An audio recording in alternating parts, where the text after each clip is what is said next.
I was showing a slide. 4 o'clock. We're good. We're live. We're live? Here we are live. Okay. Welcome everyone. I am told we have like 96 viewers so far, and that's pretty awesome. And just for the record, my name is Marty Hayes. I'm the president of the Armed Citizens Legal Defense Alliance. Oh man, oh thank you. Thank you so much. Go ahead and sit down, everybody. Sit down. All right, that's awesome. Anyway, this is our second live stream on YouTube, and I guess 2 weeks ago, we answered a whole bunch of questions, and about half of them that we had come in, and so we're going to answer a whole bunch more. It is my understanding that we're going to be able to take some live questions. I won't see them, but Gila will see them. This is Gila. And when she wants me to shut up, then she'll say, Marty, I've got a question from the viewing audience. And in any event, she will be asking me all the questions we have anyway. So, Gila, let's get to the first one. All right. This is a question from someone who's been reading our website, and he says, Mr. Hayes, I have been watching Massad Ayub's videos and learned about your organization there. Thank you, Mass. In addition, I have been reading the information you have on your website. Thank you, Gila. I am impressed and considering becoming a member. Thank you, Ed. There you go. My question is, what assurances can you give me that in the event of a legitimate self-defense event, your organization will be there for me and not be bankrupt or out of business? Well, I can't give you any assurance, Ed. What I can do is give you some hope, though. We started this organization 15 years ago. We had only a tiny amount of cash that we put into the pot to start up the network, to pay administrative costs, etc., but no money in the Legal Defense Fund. But what we did is we asked people to join and have faith. Have faith that we would pursue the goal of being able to defend our members. And so it was pretty exciting when we got $5,000, $10,000, $50,000 in the Legal Defense Fund, because at that point I knew that A, the idea was working, and B, we were growing the Legal Defense Fund to the point where we didn't have to worry so much about defending any individual member. That became a reality when we hit $1 million, because I know that in the history of this business, defending a murder case runs about $250,000, maybe up to $350,000, $400,000 if there's a lot of experts to hire, investigators, etc. Where those big numbers come from and when it becomes a Linda, come here. When it becomes a high-profile case, and apparently the attorneys assign all of their staff to deal with the media, because I don't know how you could rack up, $1 million or $2 million.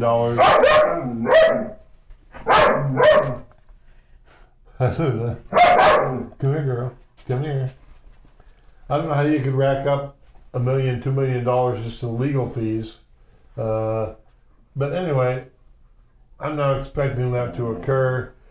But here's the good news. If we did have the next George Zimmerman case or the next Kyle Rittenhouse case, as was done in their situations, they were able to raise a whole lot of money for the legal defense. And I know that if I went on Fox News and said, listen, we don't have the money to defend our new member who's been involved with this incident, so could you guys help us out here? And I know that we would get a lot of money rolling in. And John, I'm going to ask you to take this Linda dog out so I can concentrate on the next question. Gila. Okay. Actually, the next one isn't a question, but this was so nice when it came in that I wanted to read it. So here's a member and his wife that says, we really wanted to let you know how much we appreciate the live stream. Of course, you can never select the perfect time as someone always can't make it. In our case, 4 p.m. Pacific time. On Thursdays is Bible study. So we'll partake of the later archived version. Thank you for advancing our education. You're very welcome, Jan and Phil. And here's the deal. We want to stay on the good side of the Lord. And so we're going to keep doing what we do, and you keep doing what you do, and everybody's happy, hopefully including God. Okay, we go now to a topic that we've got several questions regarding, and so let's start with the first one. What about self-defense against animals, both wild and domestic, on and off your own property? Okay, first of all, a couple of our attorneys, Alex and Mike Uli, sat for an interview in September 2023 to discuss this exact question. And so I would go ahead and review that Skype video. No, it's a YouTube? written written interview. Okay, it's not a video. That's correct. It's a written interview. I would go ahead and hit the Ear Journal for September 2023 and read that. And also November 2012, we ran an attorney question of the month regarding that.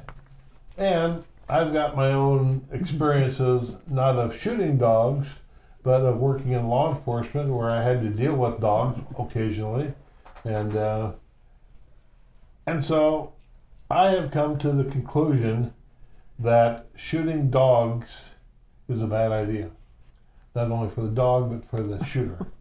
And it's going to be scrutinized by the police, and you could be sued by the poor puppy's owners. And so I'm going to say don't shoot them unless they're chomping on your leg, at which point that's a pretty good time to go ahead and use your blaster, reach down, shoot it in the spine, and end its life. And you're going to have a lot of good physical evidence to show the prosecutor, or if it gets to the point of showing a judge, a jury, that you were in fact being mauled upon. But that's pretty much the deal, unless it's shooting an animal to protect someone else. And it all boils down to the reasonable person doctrine. What would a reasonable, prudent person do under the same or similar circumstances, knowing what you know at the time? If it makes sense and you can justify shooting the dog, then that's a consideration. The next question is quite parallel to this. This member has asked, what are the legal considerations involved when using lethal force against a loose dog showing aggressive intent? If there's such a thing as a justified defensive shooting to stop a human attacker, the bar would probably be lower for a dog, but what are some of the considerations? And he notes that an attack by a pit bull led him to sign up for the network. You're shooting a gun in public, and that's always a kind of a big deal. Mm-hmm. And so if you have to shoot, make sure that you are completely justified. In other words, the dog is hanging off your leg or very close to that. And make sure there are no innocent bystanders around. Make sure that you got a clear, clean shot. The backstop will absorb the bullet if the bullet makes it out of the dog. Mm-hmm. Interesting. I'm reminded of a case I worked on as an expert. The attorney said he had a client that was shot, a client that shot a cougar, which he said was attacking him. And the guy even hunted around the area for the cougar and eventually called up Fish and Game. They came out, they hunted around, they found the cougar. It hadn't died, it had run off. But then it had died a little bit later. Actually, it died when the Fish and Game shot it out of the tree with a tranquilizer dart. But that's another story. Anyway, I was able to look at the dog's carcass and the x-rays and determine where the shot came from. And not the dog. Did I say dog? Yes, you did. You Oh, mean man. cougar. Cougar. The cougar's carcass. And we were able to get that case dismissed because I was able to show that the cougar was in fact coming towards the individual. The gunshot came from the top, hit the cougar in the back, and then exited. Is really, in fact, I don't think I even got paid for that one. But it was such an interesting case, that's okay. So we want to be able to track where the bullet came from, where you were standing, how it hit the dog, and to make sure that it was in fact justifiable. Okay, that's enough. Okay, one more dog shooting question. This member would like to know if he has to wait for the dog to bite me before I can shoot it. Also is concerned about shooting dogs who are engaged in destruction of private property. And adds that in spite of any repercussions, I'm not going to wait to get bit. So would you come to my aid if I was charged with a crime? Absolutely. Good. Yeah, you don't have to come to your aid. You don't have to be bitten to have it justifiable. What you need to do is to have the facts and circumstances raised to the level of what would a reasonable, prudent person, knowing what you knew at the time, have done under the same or similar circumstances. And so it's okay in all 50 states, but here's one thing. If you live in a politically charged environment, and more of us do, then if it's at all possible that you not use your gun, then I would recommend you not use your gun. The good news, though, if you're a member of the network, we will pick up your legal fees for you. Okay, I believe we have a subject change if you're Okay. done talking about animals. This is going to take us into a little series where we want to talk about pepper spray, and we also want to talk about civil unrest. So a little batch of questions here. Let's start with the first one that asks, I've seen footage on protesters closing roads. Of course, this isn't a situation for deadly force, but is pepper spray an alternative? Absolutely, and that's a pretty good one in my opinion. Have a good can of Fogger pepper spray. And John, if you can go deal with the dogs. Oh, Bill's got them. Does he? Mm-hmm. You sure? Yeah. Okay. Now she's pissed. Anyway, where was I? Foggers for dog or Foggers. for mobs. You don't want the string, you want the fogger, and you want to use it early in the encounter. One warning should suffice. Back off or I'll spray you. 1001, 1002, spray. And spray often and a lot. But you got to be careful when doing that you don't get caught up in the spray too. So, yeah, it's a good alternative. Well, and we're going to talk a little bit more about mobs and pepper spray. So here comes the next question. Well, actually, I misspoke. It's not really about mobs.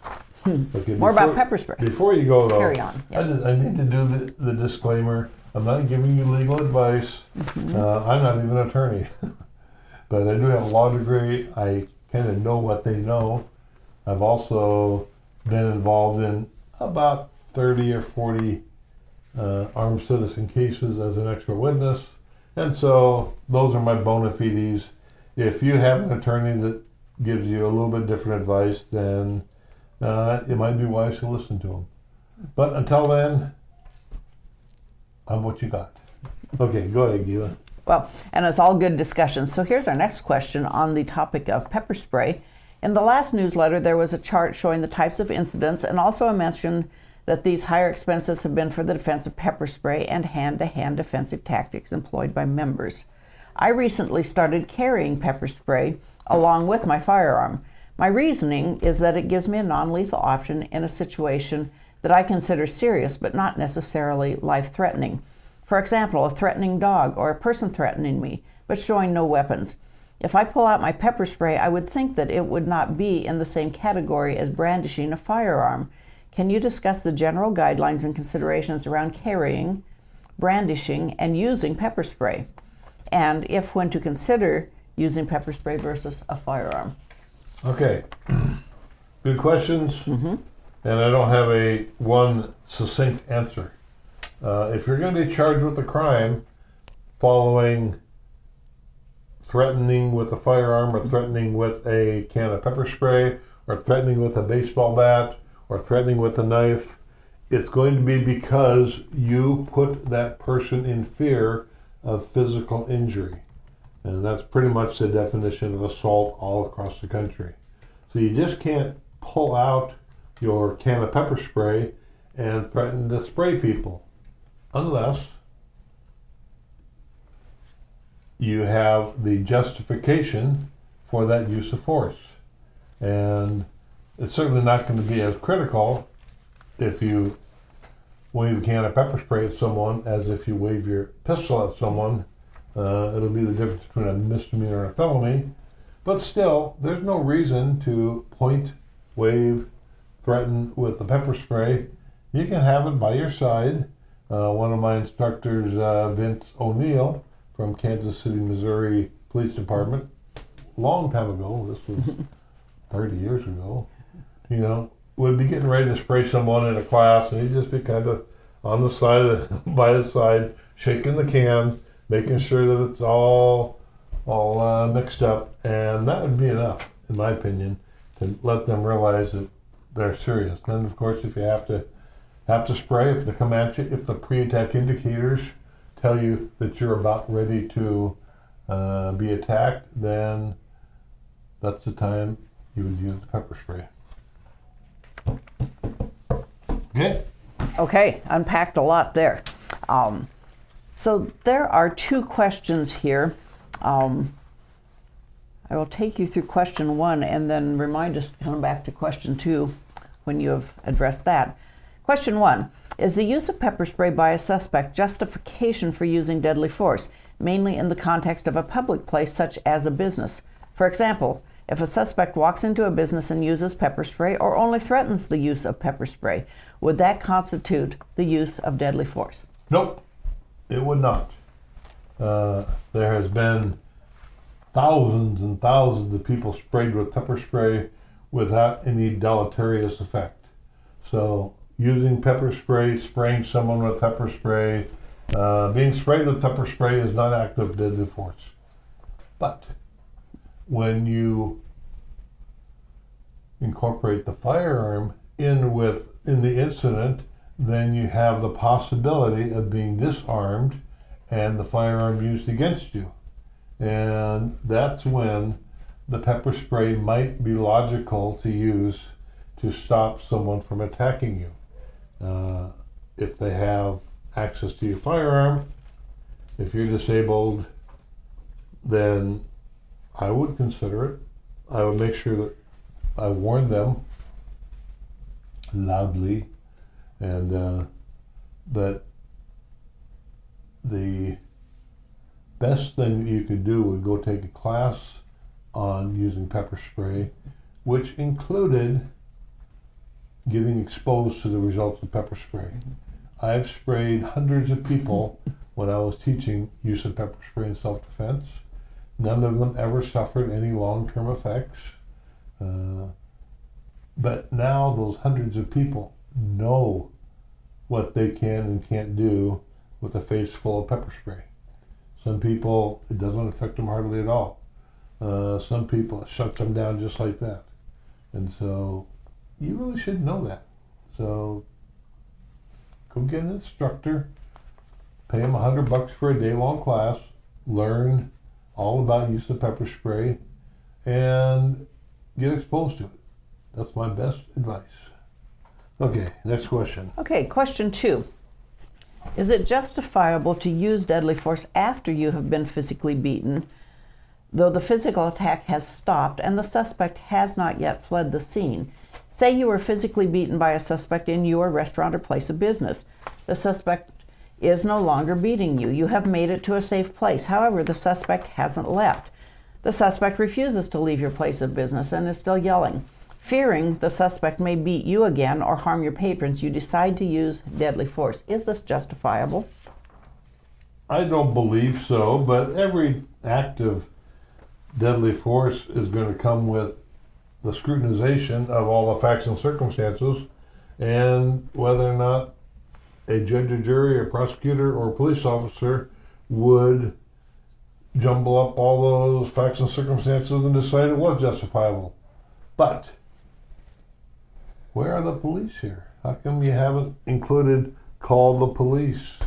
After I've called the police, they're on their way, that kind of thing. So if you've got enough time to wait around and decide whether or not he's going to beat on you again, by God, you better be calling the police. Somebody better call the police. And so I guess that's it.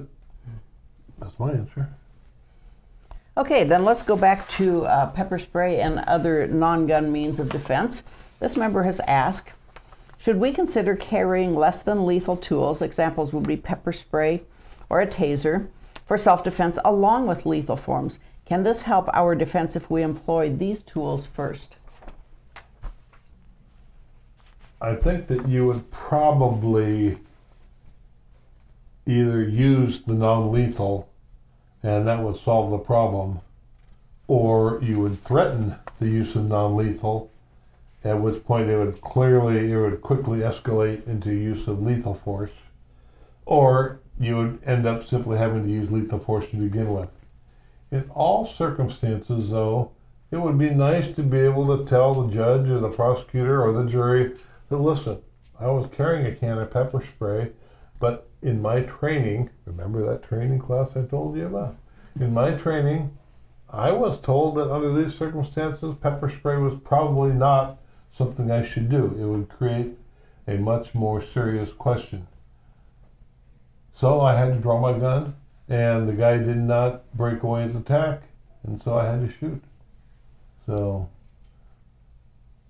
early, when the police went to expandable batons on their belt instead of big old billy clubs,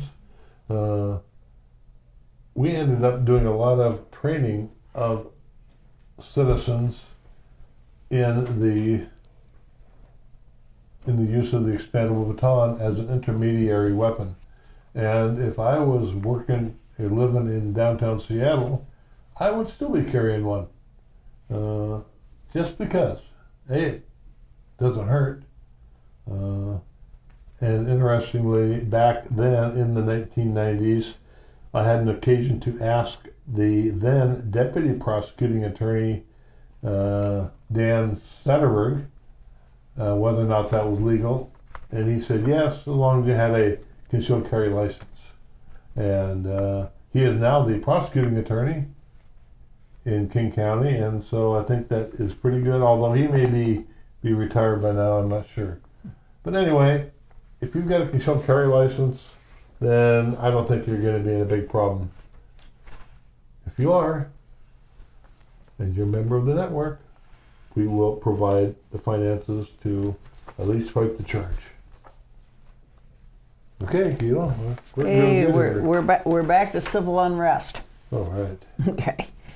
After all the news about state DAs turning a blind eye to all the looting, arson, assault, armed robberies, and so on, is anyone still safe to use a firearm, even to intimidate the perpetrators? How can we protect our car, business, home, etc., from people who would feel free to destroy our life's work without being prosecuted for doing what should naturally be protected from prosecution by law? If you use a firearm to intimidate someone, you need to be able to articulate the facts and circumstances why you felt it was necessary to break the law. Intimidating someone with a firearm is a crime. It's only justified after the fact, after you explain to the police, to the prosecutor, or maybe even the judge or jury, why it was necessary for you to intimidate them to get them to stop. And so I don't like using the firearm as an intimidation tool. I'd rather have a can of pepper spray there with me. Okay. Okay, back to more civil unrest. Well funded by recognized terrorist organizations and nationwide organized violent mob protests. Do I need my tinfoil hat for this one? No, actually, this is a real good question. Protests in support of Hamas terrorists have been and will be occurring across the U.S. It is apparent from videos that the mob is actively attacking motorists who happen to come upon these violent protesters. What is the best source of information for identifying the location of these violent mob actions while in the car? And if caught in these violent protests, what are your options? If you are armed, what options do you have if the mob is armed with weapons and try to break your windows and drag you out? Is life-threatening versus just pounding on the windows? This member makes the following comment, which is very interesting. One precaution I have done to my car for smash and grab robberies is having 3mm security film covering all windows. It will stop typical spark plug window shattering and resist major efforts with hammers and baseball bats. Well, I'm not really familiar with the spark plug window shattering, but I am familiar with hammers and baseball bats, and I think that's a great idea to put that security film on there. We had an interview with Mossad in the August 2020 e-journal, Yes. and we had one of our member videos talking about dealing with riots and mobs with Mossad, and so I am going to refer the answer to this question to those two educational resources. So look them up. Okay. If it still doesn't answer you, come back next month and I'll take a shot. Okay. More civil unrest. Oh boy, there's a lot of civil unrest Yes. these days. I think we held all the civil unrest over from last live stream. So here we go. Under what circumstances can I forcibly remove a protester blocking my vehicle on a public street or road? I don't know. Reasonable man doctrine. If you use force to remove someone from blocking your vehicle, you are committing the crime of assault absent justification. So you need to be able to articulate why you felt you were justified in removing him from blocking your vehicle. I don't think I would be comfortable leaving the safety of my car to go out and remove him. I don't know. It's going to be situational. What would a reasonable person have done under those same or similar circumstances? One last civil unrest question. Okay, just before we go, sorry I can't give you better information because these are all going to be predicated on the facts and circumstances of the event and your knowledge of the dangers and how you responded. Okay, go ahead.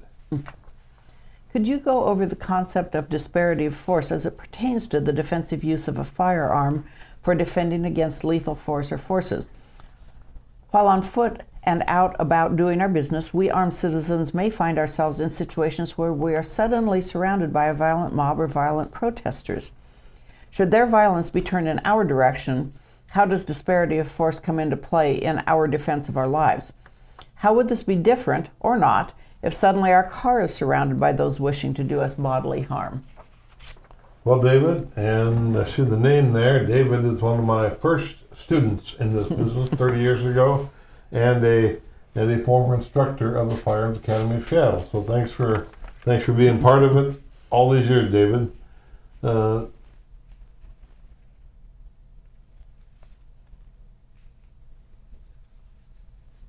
There's a great article in the e-journal called, no, actually it's not in the e-journal, it's on our front page, isn't it? Larry Hickey case? Oh, there's a link to that, yes. Defending against a three-headed monster or something like that.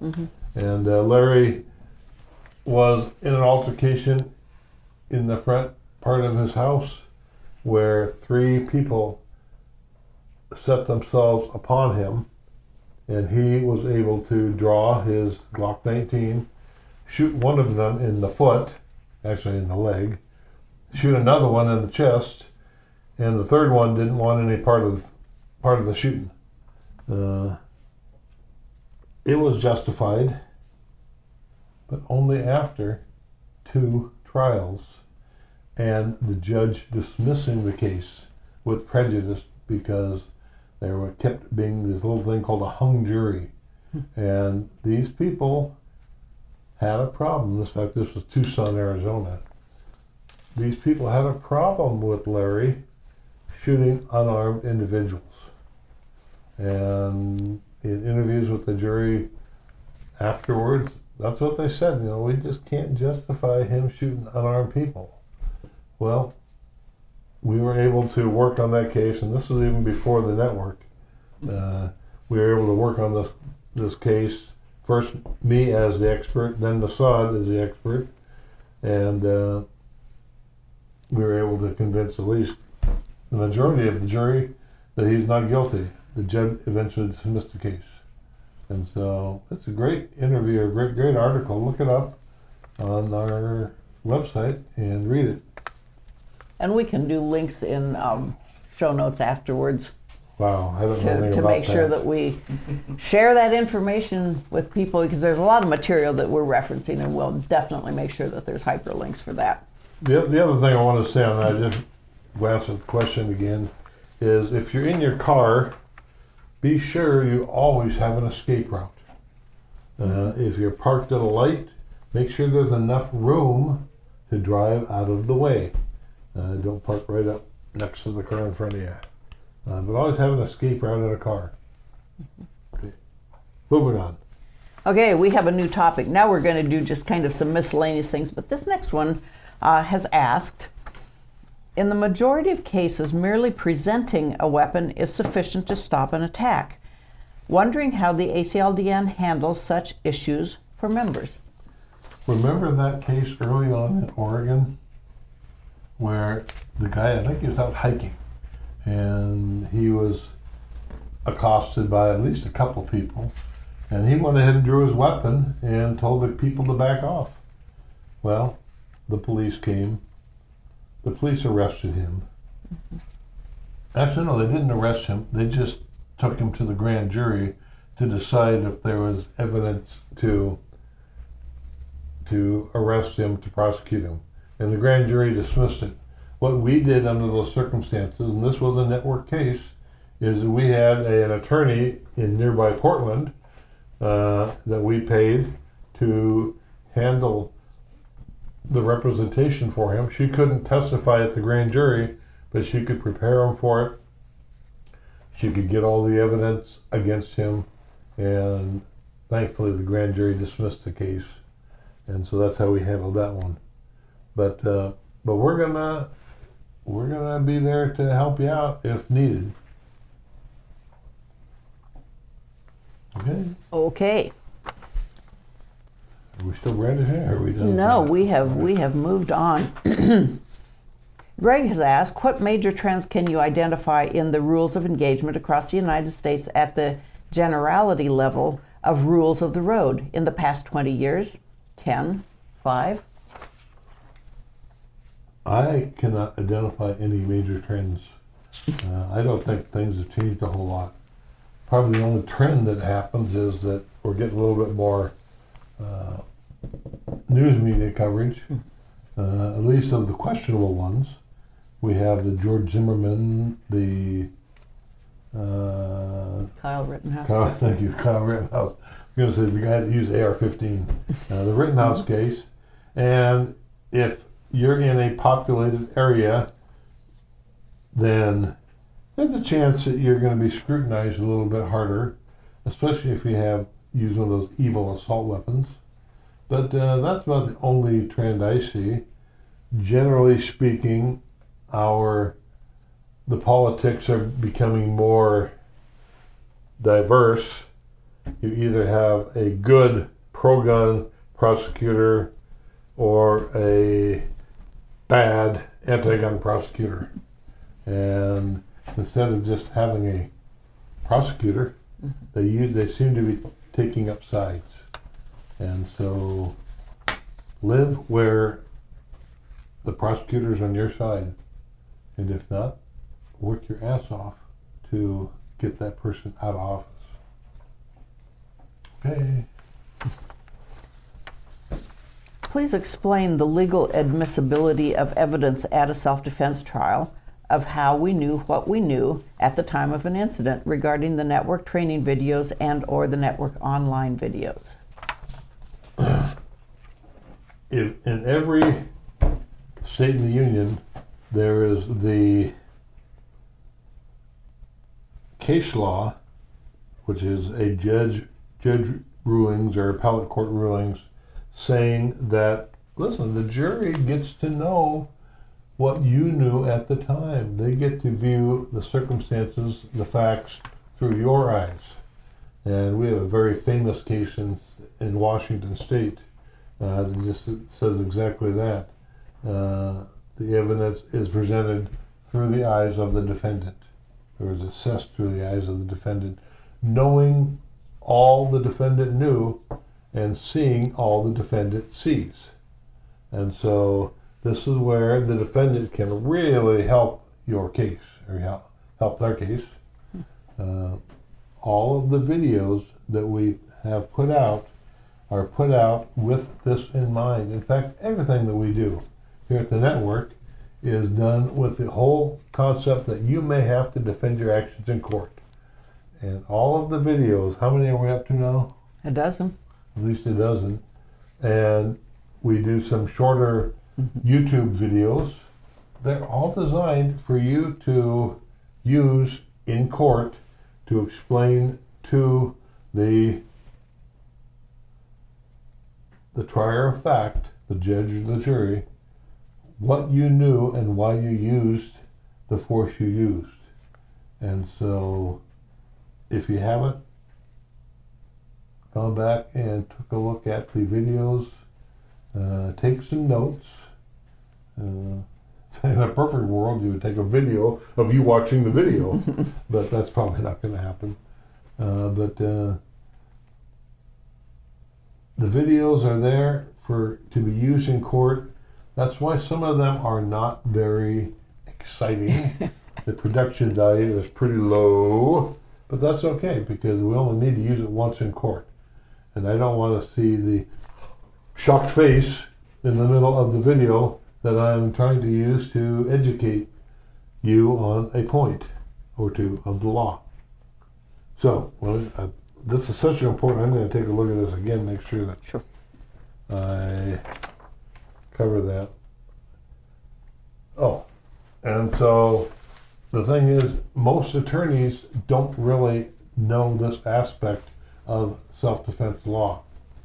That's why when you're part of the network and you're hooked up with an attorney, I'm going to go over the case with the attorney, and I'm going to send the attorney a package of information, videos, etc., that they can use, they can watch, and see how that can help your defense. So, should be able to use it. If not, if the judge says, no, I don't care what you saw on the videotapes, then you got a perfect point for an appeal if you end up being found guilty. And that appeal will more than likely be successful. But it's all money. The good news is we have lots of it. Go ahead. Okay. Are you rolling your eyes at me?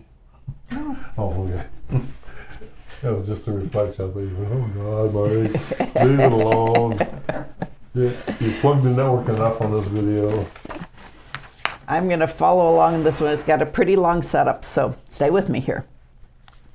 My question is related to my part-time job. I'm retired after 40 years in healthcare and financially secure.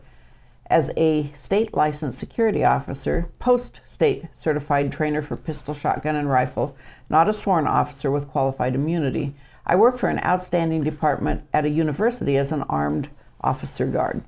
Training, policies, and equipment are outstanding and consistent with our local police. I do not do this great job for the money. I do it because I am good at it, love the university, and don't want to lose another child in a school shooting if I can help it. As guards, we are warned that we can be criminally and civilly liable as any other citizen in an event on campus if our local prosecutor, who is too quick to charge our sworn officers, chooses to charge us. We do not have coverage from work if charged with a crime during duty. We are paid to take care of our campus, students, visitors, and staff. We don't run unless it is towards the problem, not away from it.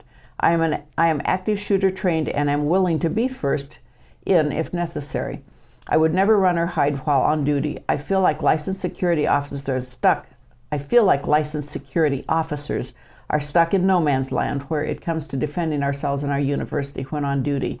I also have a lot to lose financially in a civil suit, and my investment folks are telling me not to risk my financial future. It is not worth it. 1. Can you help us understand how we are or are not different as licensed security guards? 2. Will you cover us if an issue occurs while on duty and we are charged? 3. Can you speak to specifics regarding being a security guard and our increased liability? Where do we land with regard to general laws that protect citizens? Well, that's a lot of stuff. I'm going to have to try to get to it here. First of all, thank you for being who you are, for being willing to protect the people that you're willing to protect, even if you don't make any money on it. This is the one case where I might recommend you seek out a liability insurance policy, but not one of the ones that come with the self-defense insurance mode. There are other policies out there that would protect you if you're sued, and so look for something like that. But the hospital, I guess you're working at a hospital, right? No, the university. The university, I'm sorry. The university may tell you that you can't sue them, but that doesn't mean you can't sue them. If they placed you or had any type of policy that puts you in harm's way, then there's a chance that you could sue, and they're pretty deep pockets and they're pretty risk averse, and so I would not just discount it entirely that you're not going to be able to sue them for this. Can you help us understand why we're not different as licensed security guards?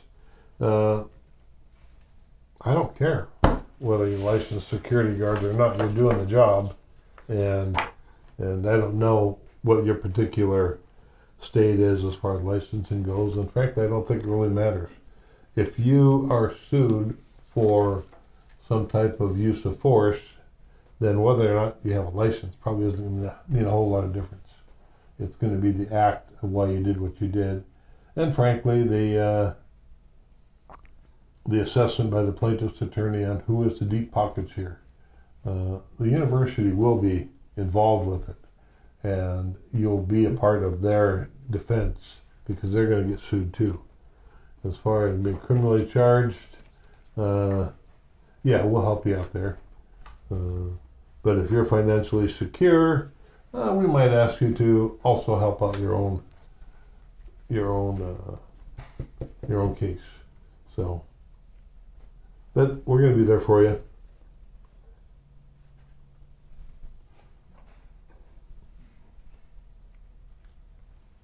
I guess that's about it. You asked about where we land regarding the laws that protect citizens. No different than the law that protects other citizens. Hopefully that was enough to set your mind at ease, at least a little bit. We're going to be talking about attorneys, and there'll be several questions as regards that. There'll also be some questions later about specific state laws, so we will do a little jinking back and forth here. As a concealed carry holder in New York State, not New York City, New York State, I found it very challenging to keep up with all the lawsuits that are underway about New York gun laws. The most recent law changes ones related to sensitive areas, and those are a prime example. Even some attorneys tell me things are in flux and don't know the current situation. In such an environment, one almost feels they cannot carry almost anywhere. And then he adds as an aside that he's still looking for a reputable self-defense attorney if, God forbid, he ever needs one. Not only for a self-defense situation, but even for violations of these new gun restrictions. Do you have suggestions? Well, New York is full of attorneys, and so you should be able to find one. I would start with the people that did New York v. Bruin, and start there. We have many attorneys in New York and other states that practice in New York. So look on our website, unless you're not a member of the network. He is a member. He is a member. Okay, good. He didn't Yes, say that one. good right man. away. So I understand. I feel for you. That's why we did away with the sensitive places issue when we're looking at a case to help out. And so I don't have some great compelling advice for you. Okay. The next question also deals with the SAFE Act. What is the law in New York State regarding ownership if I owned a magazine that holds more than 10 rounds since they passed the SAFE Act? Who do you suggest I speak with in regard to this question? That's the SAFE Act, not the your local gun shop, and buy a revolver. I wouldn't even think about using a gun that had more than 10 rounds capable. Revolvers have been getting people through the night ever since they were invented. The new ones carry 7 rounds. The other pistol would be the 1911 and 45 or 10 millimeter, or if you're recoil sensitive, 9 millimeter. And they all carry 10 rounds or less. So that would be my best regard, is to not have a gun that took over a 10 round magazine. If you're using a 1911 that holds 8 rounds, pretty tough to be prosecuted for that, or a revolver that holds 6. Let's go back to attorney selection now. Here's a member about who's 10 minutes left. okay. Well, I don't think we'll get to show questions because we've got quite a few more topics here, and we may not finish all the topics again today. So here we go. I've been a member of the network for a couple of months now. I have recently been starting to do some research on selecting a lawyer. I live in a large metropolitan area, and when I do a search for an attorney on your website, there are quite a few to choose from. In order to whittle the list down, I have gone to their websites to review information about their practices. However, many do not even list criminal defense, let alone with a firearm. My question is there any criteria for which attorneys are listed on your website? Do they have to be members of the network? If I mention that I am a member of the network, will they even know what I am talking about? Well, I don't know if I'll know what you're talking about, but they should. They get emails from us all the time. And in fact, one of the things Gila does is email all of our attorneys every month for the attorney question of the month. I'm pretty sure that they're going to know who we are. And so look around. If you don't have any other way to decide who to go with the shortest one to your house, or the one that works close to downtown. But just don't select one. Go interview a few of them. It is your life that is going to be at risk of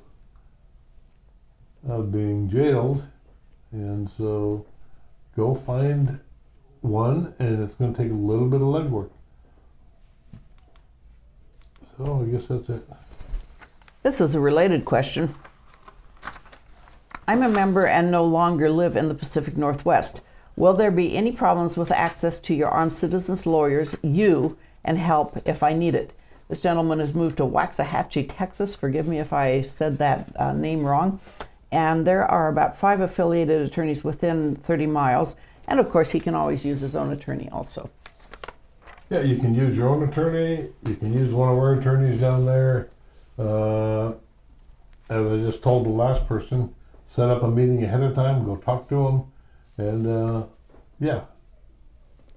Membership in the network goes all over the United States of America, not just in the Pacific Northwest where you're no longer here anyway. Here is a subject that's near and dear to your heart. What unique challenges do motorhome owners face going state to state? Is the motorhome treated like a home, castle doctrine, or a possession given up without a fight to a carjacker? Well, you're driving down the road, you're in a motor vehicle, at least the area that you have access to. When you park at the local KOA or Walmart parking lot, then you're in your home, and so the laws of defense in your home apply. Every state is different, and so you have to look at the laws of each state to know where you act there. When I'm traveling, I make sure that I don't have any guns available to me. If I'm going through a non-gun state, make sure that I don't have any guns accessible to me while I'm driving. When I park, I can have a loaded gun next to me in the bed. Okay, let's go. The next one is a fairly complex question. I've always been taught that we are responsible for every projectile we launch and that we may be held responsible for innocent people being hit by our missiles directed towards a threat. He gave you a blog post, which I know you've read, and he asks what you think of that opinion, and then also asks, in addition, if you see a person holding a gun to their own head and threatening suicide, is it legal to point your gun at them, given that often such people shoot others around them? Does someone holding a gun to their own head constitute an imminent threat to you as a bystander? Okay, well, let me address that last one first. Okay. If I was in that circumstance, and I have been as a police officer, then I'm going to have the gun out, but it's not going to be pointing at them. I don't want to escalate the situation. The way I look at it is if they haven't already done the deed, then they're probably looking for a reason not to. And so I don't think that it really constitutes an imminent threat to you as a bystander. But again, it's all going to be situational. And yes, you are going to be held responsible for innocent people being hit by our missiles if you're directed as a threat. Get good shooting training so you don't miss. Pure and simple. Don't shoot so fast that you're just praying and spraying. There's a lot of good marksmanship, tactical instructors around the country. Take advantage of that.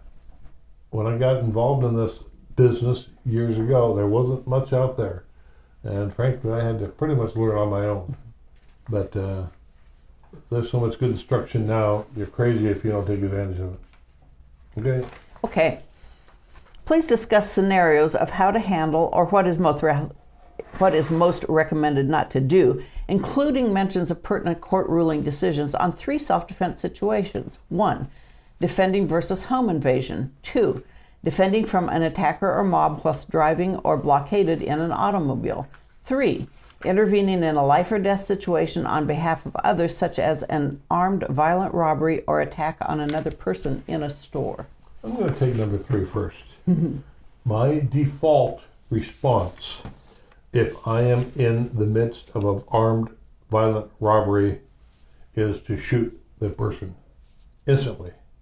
If I walk into a store and I haven't done my pre-checks first and I see a guy waving a gun telling the clerk, give me all the money, I'm shooting him, bang. I'm not going to give him a chance to hurt the clerk or somebody else. On the other hand, if there's something in his mannerisms, if there's something going on that tells me you might want to hold off, then I'll go ahead and assess the situation. defending from an attacker or mob whilst driving or blockaded in an automobile. We've covered that already. And defending versus home invasion. Your home is your castle, as they say. And what I like to tell people is to secure your home to the extent that no one is going to break into your home and surprise you. I built our house 7 years ago. We have put extra security on all the doors. The police aren't going to be able to beat in the door, at least very easily. We don't have any windows at ground level. And earlier on, you noticed one of our most important parts of our home security program, the big German Shepherd that likes to bark. And so that's pretty much covering that. Let's move on. Let's try to get all these done. Yes. As a Michigan permit holder, I am required to disclose that I am armed if I should be stopped for, say, a traffic infraction. The state of Michigan requires that I disclose this no matter what state I find myself in. Can Michigan require that a Michigan law be abided by outside of Michigan? I don't know. Sounds like a good case to be settled by the Michigan Court of Appeals when you are convicted. Ooh. You mean I might have to go to jail? Yep. So, if it were me, I would just advise them. They maybe wouldn't be. Yeah, I guess you'd be violating Michigan law, and since it happened outside of Michigan, I don't know. First of all, I don't know how Michigan law enforcement is going to find out. But secondly, if they do and they come knocking on your door, just whatever, we'll go to court and let's settle this in the Court of Appeals. And while this isn't a specific self-defense case, give me a call. We'll probably shake the piggy bank and come out with a few shekels to help you out there. Because it is an asinine law if in fact that is the case. Here's a question about Oregon. If you shoot someone in your home in self-defense and you used a pistol with a 17-round magazine, can you be arrested and face prison time for possessing this capacity of a magazine? Second question, will they overturn the ruling of only being able to carry a 10-round magazine or less in Oregon in 2024? As it is our policy here, we don't get into state law specific answers, and even when they're just next door to us. And as far as what the courts or the citizenry might do in Oregon, I don't know whether or not they're going to overturn that rule. Again, there are excellent guns that don't require 17-round magazines. Revolvers, 1911s, that's what I'd be carrying if I was a concealed carry license holder in Oregon. You want to get one more in? Yeah, let's get all these done. How do we prepare to be protected from Minnesota red flag law? How will my coverage assist if I am swatted or questioned about my firearms and someone reports me via the red flag law? Well, just because someone reports you via the red flag law doesn't mean that that's instantly going to happen. You will be given an opportunity to go to the judge at a hearing and state your case, why you shouldn't have to give up all your firearms. And the judge will have to decide that there is sufficient reason to go ahead and deem you as a threat and order confiscation of all your guns. If you are the subject of a red flag law, also known as extreme risk protection order, then it's probably because you're being a jerk and you're threatening someone. We had one member who was all adamant about us helping him out because he was having a property line dispute with his neighbor.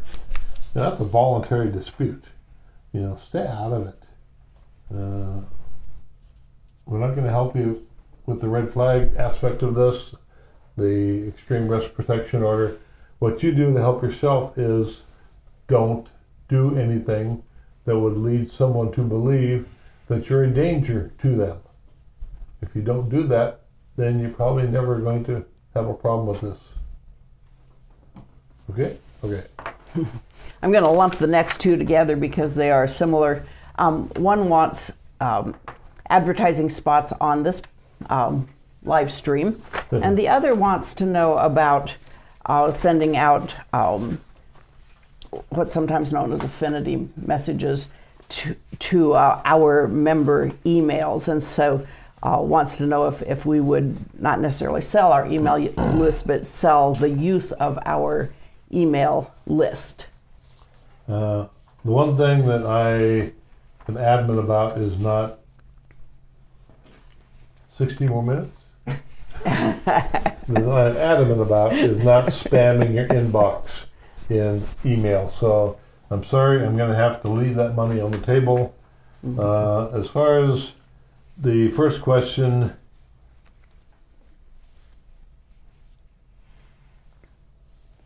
hang on a second. What the hell was the first question? Selling advertising on this podcast. Okay, thank you. We'll discuss it. That might not be a bad idea. If we find out that we have a lot of people who like it, I can't imagine, but we had 100 people when we first started. How many people do we have still? 296. Of course, we probably bored several of them to tears. They may be asleep by now. Yeah, okay. Advertising, here we go. One last one. Oh, did John cut us off? Nope. Okay, one last one.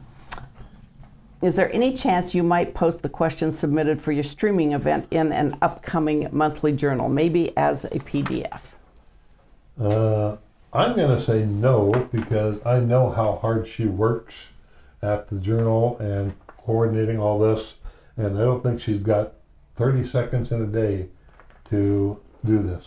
And so I'm going to say no. If she comes to me and says, Marty, I really want to do this, then I'll say, okay. Let me add. This has been a wonderful way to get input from people, and certainly we are driving attorney questions of the month out of topics that are brought up. It influences people that we ask to give us interviews. I think that our focus has always been more on reliable expert opinions as our attorneys and as our interview resources give us. So certainly know that we pay attention to it, and where we can, we are developing it into full-length articles.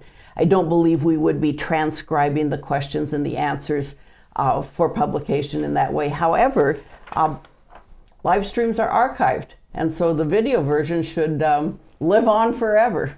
Okay, and then lastly, Jack, you're in charge. If you want to see this, then the videos are archived. You can go ahead and type them all out and put them in a good format and send it in. So we got through all the questions. Yay, Next time, live stream questions. Sorry that we didn't get to your live stream questions, although we may be able to answer them live on the next show. There you go. And I haven't even seen them. I lost the ability to see them. I'm not quite sure. If we had questions, that's a good idea, though. We could bring it up on the next show. We're going to have to work on that aspect of this, but everything seems to be going good otherwise. And 296 people, for crying out loud. 298 now. Oh, 300. Somebody woke All up. right.